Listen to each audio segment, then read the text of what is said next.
Israel war crimes refers to alleged violations of international humanitarian law committed by the Israeli government and military forces against Palestinians in the ongoing Israeli-Palestinian conflict. The accusations include unlawful killings, destruction of property, forced displacement, torture, and other forms of mistreatment.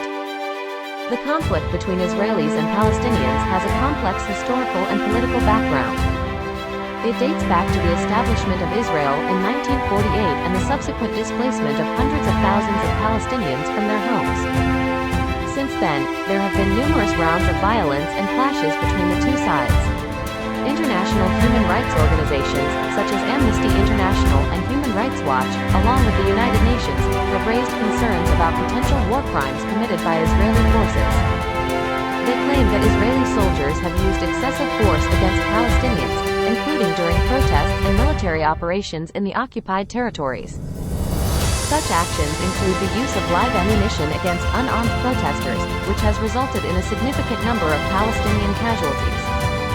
Israel, on the other hand, asserts that its actions are in self-defense against militant groups that target Israeli civilians. The Israeli government emphasizes that it takes measures to minimize civilian casualties, including issuing warnings before military strikes.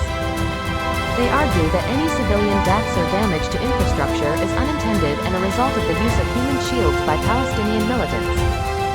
The international community remains divided on the issue, with supporters of Israel emphasizing the country's right to defend itself, while critics argue that Israel's actions exceed the bounds of self-defense and violate international law.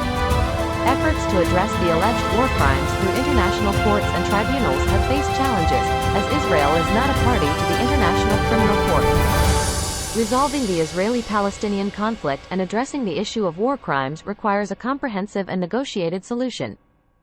International pressure and dialogue between the parties involved are essential to establishing accountability and justice for both Israelis and Palestinians.